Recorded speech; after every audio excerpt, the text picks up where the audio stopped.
For nearly 3 decades, action RPGs have been dominated by one unmistakable standard, the formula popularized by Diablo. Fast-paced combat, loot-driven progression, and that addictive just one more run feeling have defined the genre since the mid-90s. But while fantasy worlds have flourished, there's a lesser-known path that has quietly evolved alongside them. Sci-Fi action RPGs. From distant planets and cyberpunk cities to dystopian futures and interstellar wars, these games took the core DNA of isometric ARPGs and pushed it into entirely different directions. And yet, compared to their fantasy counterparts, they've always remained surprisingly rare. That's what makes this journey interesting. In this video, we're going through 30 years of sci-fi action RPGs, from 1996 all the way to 2026. Some of these titles you may recognize. Others have flown completely under the radar. And a few might surprise you with how closely they followed the Diablo formula or how boldly they tried to reinvent it. Over the years, I've covered many of these games on this channel, through gameplay videos, previews, and upcoming lists, but they've never been brought together in one complete timeline, until now. This is the evolution of sci-fi ARPGs. It all begins in the late 90s. While Diablo was redefining the genre in dark fantasy worlds, a few developers experimented with something different, bringing that same formula into science fiction. One of the earliest examples is Cybermercs, the soldiers of the 22nd century in '98. A true Diablo-style experience, but instead of demons and dungeons, you're a cybernetically enhanced mercenary fighting alien threats. It already had many familiar elements, character upgrades, loot, even multiplayer, but wrapped in a gritty sci-fi atmosphere inspired by films like Aliens. Just a year later, in 1999, The Tainted explored a very different direction. A slower, more narrative-driven take on the genre, set in a future where humanity had eliminated aggression only to face something completely unknown after discovering a mysterious alien structure.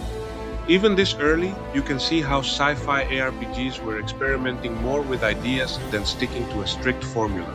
By the year 2000, we see Trojan 2, Absolute Monarch pushing the genre forward in freedom. A more traditional isometric action RPG, but fully committed to a futuristic setting, high-tech weapons, alien environments, and fast-paced combat that clearly followed the Diablo blueprint.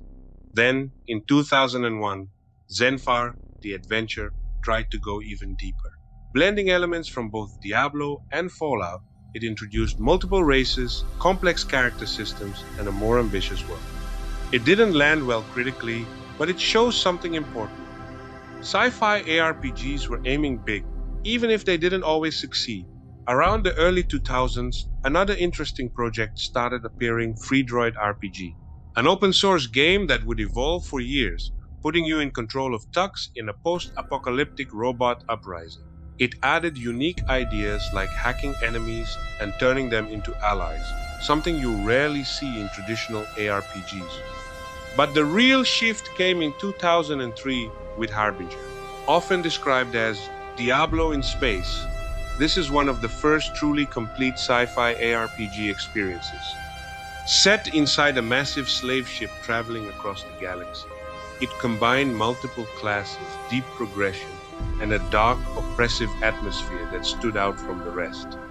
By 2004, the genre moved into cyberpunk territory with restricted area, a dystopian world ruled by corporations, where instead of magic, you upgrade cybernetic implants and genetically enhanced organs. It's still very much a Diablo-style game, but the identity is completely different. Then comes 2005, a surprisingly active year for sci-fi ARPGs. Rene introduces a completely unique mechanic, body possession. Instead of leveling up traditionally, you grow stronger by taking over enemies and using their abilities. At the same time, Space Hack delivers a more classic experience. A lone soldier, a doomed spaceship, and wave after wave of alien enemies. Simple, direct, and very close to the core Diablo formula. And looking back at this early era, one thing becomes clear. Sci-fi ARPGs were never just copying Diablo. They were constantly experimenting, whether through mechanics, settings, or storytelling. But at the same time, they remained few and far between. As we move into the mid 2000s, sci-fi action RPGs begin to expand, but not always in the way you'd expect. In 2006, Etro, the Astral Essence, takes a darker, more ambitious approach. Blending sci-fi with techno-fantasy elements, it introduces branching choices, multiple endings, and even transformations into powerful entities. It's one of the first games in the genre to really push narrative and player choice alongside the classic action RPG formula. Then in 2008, we get something from a much bigger name. Space Siege, developed by the creators of Dungeon Siege, tries to redefine progression in a sci-fi setting. Instead of focusing purely on loot, it introduces a central dilemma. How much of your humanity are you willing to sacrifice for power?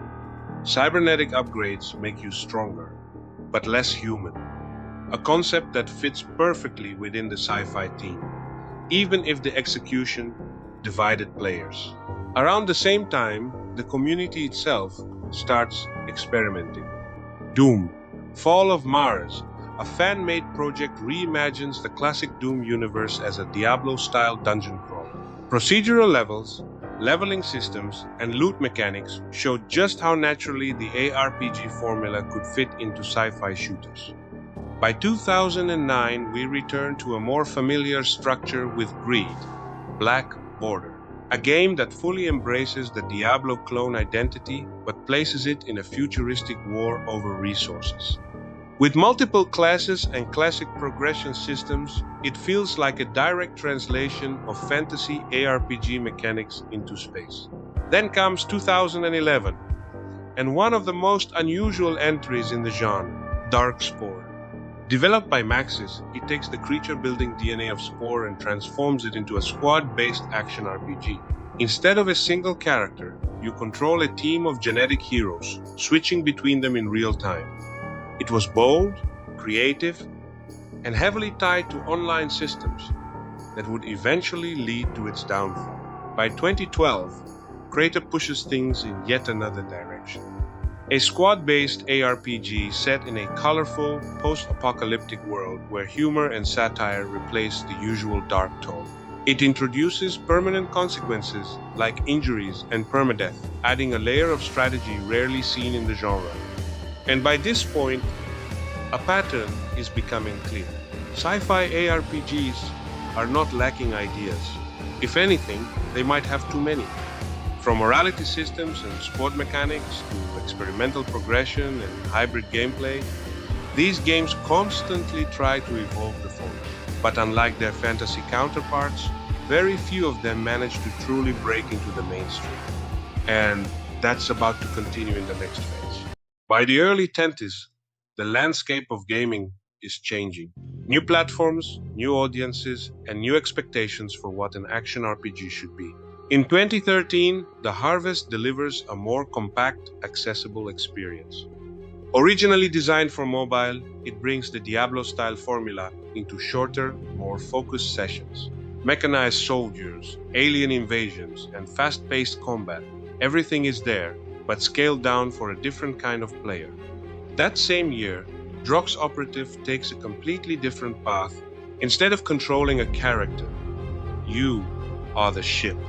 Blending action RPG combat with a living, breathing galaxy, the game introduces something rarely seen in the genre, a dynamic world where factions evolve, wage wars, and expand whether you interfere or not. It's part ARPG, part strategy game, and entirely unique. A few years later, 7, The Days Long Gone, pushes the boundaries even further. This isn't just about combat anymore. With parkour movement, stealth mechanics, and vertical exploration, it redefines what an isometric RPG can feel like.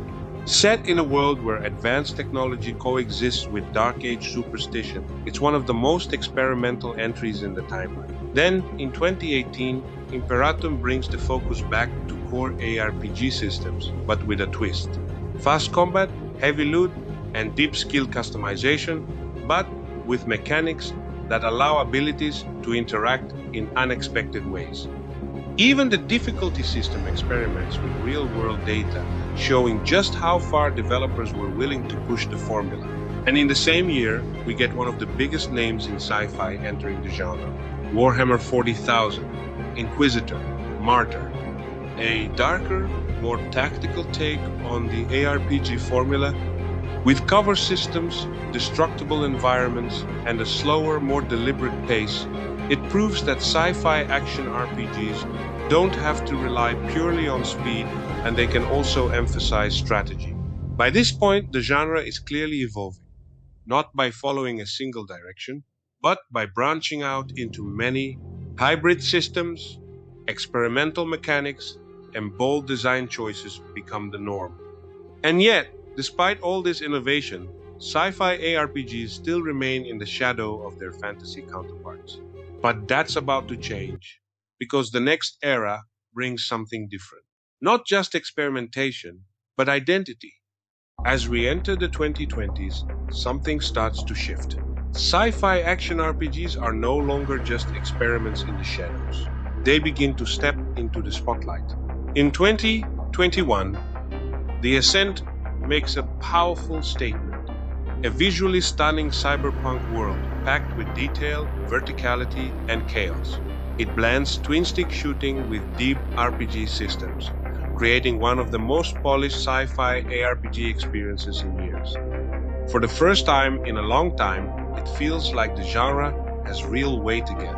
Then, in 2022, Escape from Kronos X brings things back to a more classic structure. Crash landed on a hostile planet, fighting for survival, exploring abandoned facilities, it's a reminder of the core formula. But with modern systems like jetpacks, crafting, and flexible character builds. But 2023 is where things get interesting. Superfuse arrives with big ambitions. A comic book aesthetic, highly customizable skills, and a system that lets you modify abilities in creative ways. On paper, it looks like the next evolution of the genre.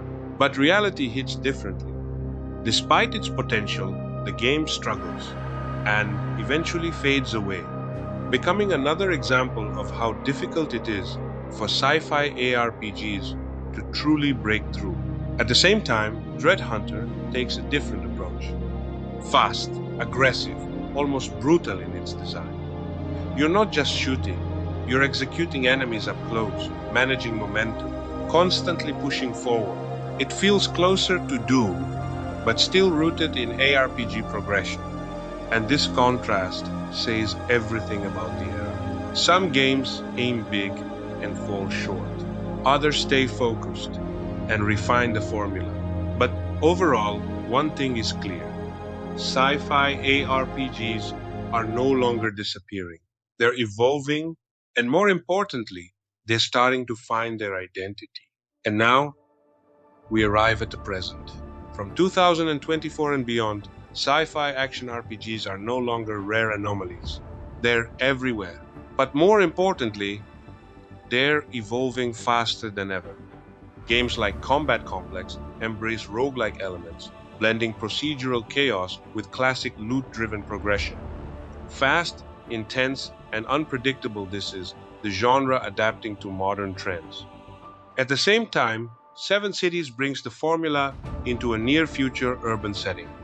Corporate-controlled districts, deep customization, and tactical combat systems show how sci-fi ARPGs are starting to explore grounded, realistic environments, not just distant planets. Then comes Ruthless 1. A fusion of mech combat and creature collection, where you build and command your own squad of machines. It's no longer just about one character. It's about systems, synergy, and control. And in Project Rocket Invasion Resurgence, we see a more traditional approach, but amplified. Fast-paced combat, alien invasions, and competitive endgame systems designed for replayability. A reminder that the classic formula still works when executed well. But innovation doesn't stop there. Corridon introduces seamless shape-shifting between human and beast forms, changing not just combat, but exploration itself. Cybercorp leans fully into cyberpunk, with aggressive twin-stick gameplay and deep build customization through a card-based system And then things get even more experimental. Reality Break lets you literally rewrite the rules of the game, modifying weapons, missions, even the structure of reality itself. Star Vortex takes the ARPG formula into space combat, with deep shipbuilding systems that rival the complexity of traditional character builds. Even games like Eclipse 2, Invasion of Darkness, blur the line between genres, mixing sci-fi with medieval worlds, proving that the setting itself is no longer a limitation. And looking ahead, projects like Orbit Break and Carbon might define the next era, especially Carbon with its deep progression systems and clear focus on fast, satisfying combat. It feels like a game that could finally bring sci-fi ARPGs into the mainstream spotlight they've always been missing.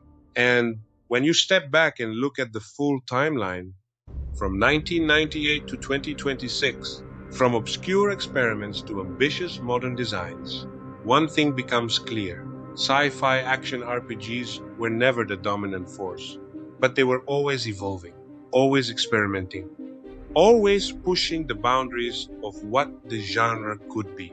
And maybe, just maybe, their time is finally coming. So the real question is, what's your favorite sci-fi ARPG? And which one do you think will define the future?